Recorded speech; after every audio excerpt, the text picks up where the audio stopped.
Hey, Gabe here. And Aki. There's Aki. That's my dog. My, I guess I'm her emotional support human, actually. But coming to you live from my front porch. I wanted to go over a few things.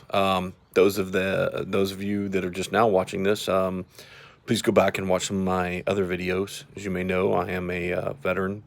I deal with PTSD and anxiety. I got some anger issues as well occasionally. I have fought depression. I have fought alcoholism and sleeping meds. And I started kind of recording these just to try to help some people out. And I have found that sometimes it works and sometimes it doesn't. But I just kind of like talking about things that I find in day to day life or that I found that help me, or I just share with you some of my struggles in hopes that it'll help somebody else. And I've been getting a lot of responses of people of, well, I just can't do this, and I can't, you know, I can't stop drinking, or I'm still having issues, or I'm still having problems, or I can't get past this, or I've given up, and you know I don't have the answers for everything and for everybody, but what I can tell you is that. It's really easy to get dark. It's really easy to only focus on the negative. It's really easy to kind of look at where you are and think that, man, this is the ultimate. This is the abyss. This is the blackness. This is, as dark as it gets. And it's hard to see any value or any positive in a dark place or from a dark place. And sometimes you have to look hard and you've got to find the positive. And most of the time, the positive is that you have your life. And as long as you're alive, you can actually change where you're at. But first, you have to change your mind. The mind is the greatest battle that we face in life. It's our greatest enemy. It's our greatest demon, because our minds are what control everything for us. They control our perspective. They control, what we think, what we see, what we hear, what we feel. And really getting control of your mind is what you need to do. And I'm coming to you live from my porch because I used to enjoy watching the sunsets and watching the sunrise and, the little things in life. And it's so easy to get away from it. So easy to get away from the things that make you happy. And happiness is temporary. So is sadness. Depression is even temporary. It's about thinking the thoughts and looking at things from a different perspective, a different light. And what I can tell you is you've got to get your mind healthy. That's the most important thing. The most important thing is getting your mind healthy. And you've got to find a way to do that. And for each of us, it's different, right? For me, it was, going to rehab. It was going to AA. I didn't really feel like I fit in at AA. So, it was turning to God and asking God for help and, changing my life from there. And, I did it day to day. I did it second to second, minute to minute, hour to hour, day to day, week to week. And then then I sit here and I'm 2 years sober. And, it's starting with the little things. It's getting a dog that, keeps me active, that I have to go walk, that I have to go take care of, that I have to actually train, you know, um, it's getting in physical shape, and taking care of my body. When I started taking care of my body, I started feeling better. It's taking care of your mind. What are you doing to take care of your mind? What are you doing? Are you eating right? Are you reading? Are you seeing a therapist? I hear so many people saying, well, I'm in a dark place, or I'm here, but what are you doing to help with that? And, you've got to change your perspective. And that's it. Once you change your perspective, everything else falls into place. So, here I am on my front porch. I'm watching the sunset. It's beautiful out. The weather's nice. And I'm just taking a moment to enjoy it. I got a billion things to do, but sitting here and just kind of enjoying time with my dog on the porch, watching her try not to go eat the squirrels or chase the squirrels because we're working on her training, you know, um, because we that's what we've been doing to keep me occupied. But just sitting here and watching the sun go down and listening to my neighbor's water fountain and listening to the trees rustle and, you know, looking at her being so intent on the squirrel that's done nothing to her, but she's going to sit here and watch it with, all intensity because it's what she does, other than worry about me when I start to have, a fit. So if we focus on a lot of the little things in life, maybe it's walking, maybe it's jogging, maybe it's going to the gym. I found that yoga helps. I found that meditation helps. You know, just sitting tranquil, living in the moment, reflecting, smiling even when you don't want to smile, laughing when you don't want to laugh. Um, when you're in a dark place, I know that alcohol is not the answer because alcohol does not take the edge off. It does. It turns your problems into a temporary solution, and it just prolongs them, and it just makes it worse. And I mean, pretty much any crutch does that. Any drug does that. I mean, any bad habit does that. I mean, eating. I mean, fuck. I got fat because I ate. When I stopped drinking, I started eating. And I'd always had a problem with food because I liked food. But when you're sedentary, when you're kicking back and you're not doing anything to better your life, and you're getting fat, I mean, it's because you're trying to feel that void. You're trying to stuff down those emotions. So you turn to food, or you turn to alcohol, or you turn to pills, or you turn to, other drugs. And instead of doing what we need to do, right? I mean, we're supposed to be active. We're supposed to walk. We're supposed to run. We're supposed to get out. And it's easy to get caught up in the excuses. It's easy to make excuses and have a billion reasons why you can't do something.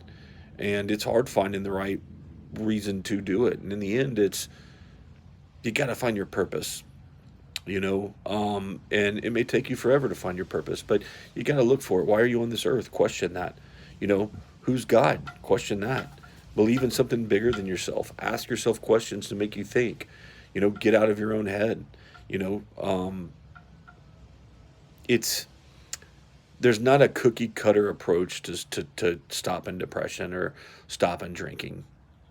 It really is up to you. You've got to find a way to get your head right. And I found that if you block negative people out of your life, if you block negative things out of your life, if you start looking at positive videos, or if you start reading positive things, you start to become more positive. And, you know, being positive is a choice. Saying, I'm not going to look at all the negativity and I'm going to look at things that are positive, that's a choice. Happiness is a choice. Drinking is a choice. Everything boils down to choices, you know? So as I sit here and I'm watching the sunset and it's 68 degrees out, I got my dog by my side. Man, there's all kinds of shit I need to be worrying about. I'm supposed to worry about tomorrow. Am I going to make the sales I need to pay my bills? Do I have enough money in my bank account? Am I going to get the house clean? When my daughter comes home, what are we going to do? How am I going to rebuild the relationship? How am I going to, make the relationship with my wife stronger? How am I going to, build the relationship with my stepdaughters? How am I going to be a better husband? How am I going to be a better dad? I mean, how am I going to be a better Christian? I mean, there's a million things we could be obsessing about. And so sometimes you just got to take all that and realize that, man, there's nothing you can do about that. That's supposed to be in God's hands, right? So, maybe you don't believe in God. So maybe you start there by trying to find God. Who's your God? What's your God? Have you looked into religion? You know, I mean, I was an atheist, and here I am talking about God. And my God is different than your God, but find your God. Find what make, you know, get that one reason to get out of bed in the morning. Find that. I mean, you're breathing, you're living. Do something with your life. Help others. I mean, that's a big key. That's been the biggest thing that's helped me is helping others. When I help others, I feel so good about myself. It makes me it takes all my pain away. It takes all that because, you know, go give food to the less fortunate, man. You want to see about people that are happy, you know? I mean, that'll make you feel better. And that's what AA is about. It's about helping out, reaching out, helping out people. That's the first step, you know. When you go to AA, you surround yourself by people that have been there, done that. Most of them in a worse situation than you are. Some of them are just starting out, you know, but all of them are there because the same reason that you are, because they don't want to drink anymore, or they're trying to learn not to drink, or they're continuing to not want to drink. And surrounding yourself with people that are in the same boat helps you tremendously because it puts things in perspective. It holds you accountable. And so, maybe you need to start there. Um, you've got to find out what works for you. What works for me is different than works for everybody else. I don't really feel the need to drink anymore. It doesn't cross my mind. When things go bad, I don't think about it. You know, I think a lot of that's because I pray about it now and because I truly turn it over to God. Um, and in the end of the day, there's nothing I can do about any of it anyway. I mean, if you have cancer, what can you do? You can pray about it. I mean, yeah, you can go to the doctor and stuff. There's some changes you can make, but ultimately, it's not in your hands. You got to do little things though. You got to eat better. You got to exercise. You got to stop some of the things you got to do, right? But ultimately, it's not in your hands. So here with alcohol, it's the same thing. You got to do a couple things.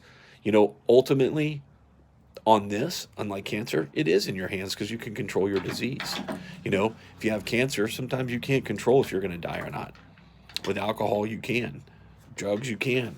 You know, so you start with the little things and you pray about the big things and you pray for the grace of God, and you pray that you have strength to get through the day. And all that helps, but it's little things. It's taking, time to breathe.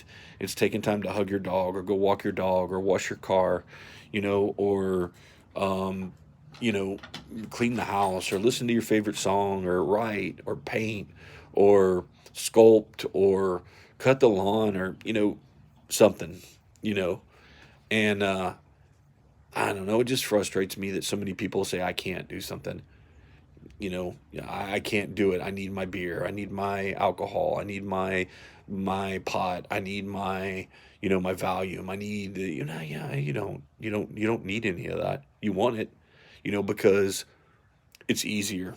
It's easier to take a pill or to take a drink than it is to deal with what's causing you to feel the way that you are. And I know this from firsthand experience because all I've been doing for the past several years is dealing with all this stuff you know, dealing with the anxiety, dealing with my anxiety, dealing with my stress, dealing with my depression, dealing with my PTSD, dealing with, the damage I did to my family because of my alcoholism, dealing with COVID, dealing with lost jobs, dealing with, my past and being abused and, you know, being poor and, there's just so many things and, dealing with deaths and we all go through shit, you know, and sometimes you just got to sit on your front porch with your dog and look out and just say, man, I'm happy to be alive. This is a blessing. It's a blessing to be able to look at the sun and breathe the air and listen to the wind and listen to the fountain and, watch the ants crawl across the ground. I mean, when's the last time you just saw out something bigger than yourself? Peace. When the last time you just said that, I'm gonna be peace? You know, I'm sitting on the porch after I just went hiking. I went on a trail, and I normally run at the gym, but I wanted to take my dog with me. So, I thought, well, I'm sitting here running at the gym, and that's time I could be spending with her. So, past 2 days, I've gone out and walked with her. And then I play with her, and then I go to the gym and I go lift weights so I can get my little muscles and do what I need to do. And then I come home, and it's lonely here. It's lonely at the house, by yourself. But I try to stay occupied. I try to read a book or I listen to self-help tapes when I'm, running or when I'm in my truck. So, I don't have the answers to everything, but I know you got to do something different than you did the day before. I know that you got to find a way to keep your mind occupied. And, writing helps too. Surround yourself with people. Go call a friend, hang out with a friend, call your mom, call your dad, call your sister, your brother, your uncle, just call someone, just tell them, hey man, I'm struggling. Can we talk? Or I'm feeling lonely, or hey, I can't do this by myself. Um, Watch videos like I'm giving you right now. I mean, that's what I've helped. Other people's perspective has helped me probably the most, you know. It's don't put yourself in the same situations that allowed you to drink in the first place. If being lonely made you drink, change that. If being at home, change that. If going to a bar, change that. If going hunting and fishing and all that stuff, stop doing it for a while. It's habits. It takes 21 days, to start breaking a habit. When it's alcohol, it takes even longer than that. You know, a lot of you don't understand. It takes 2 years for your brain chemistry to get back the way that it was before you started drinking. 2 years. I went into pause right at 2 years. 90 days before my 2 years, I went into pause, dry drunk syndrome. It fucked me all up. I didn't know what was going on. But here I am, making a video, sober, didn't give up then. I've wanted to kill myself. I've tried several times. I'm still here. I'm here because I feel like maybe I'm supposed to be making these videos and talking to people. I'm supposed to be sharing my experience. And I try to do it all the time because if I help one person, at least I know that I live my life and I help somebody. I know for a fact I've saved people's lives. So I was a lifeguard. I did rescues during, hurricanes. I've done that multiple times. Man, saving somebody's life is amazing. Maybe I was put on this earth to save that person's life because they're going to be president or they're going to do something great in life. I don't know, but I can't question it. So just think about that. Hang in there. Reach out to me. Reach out to somebody. You know, um, what you're feeling is temporary. It really is. I mean, there may be days of it, but the only person that can solve any of that is you. And you're strong enough to do it. So just realize that. I hope my little pep talk helps you out. Focus on the little things. Gabe and Aki out.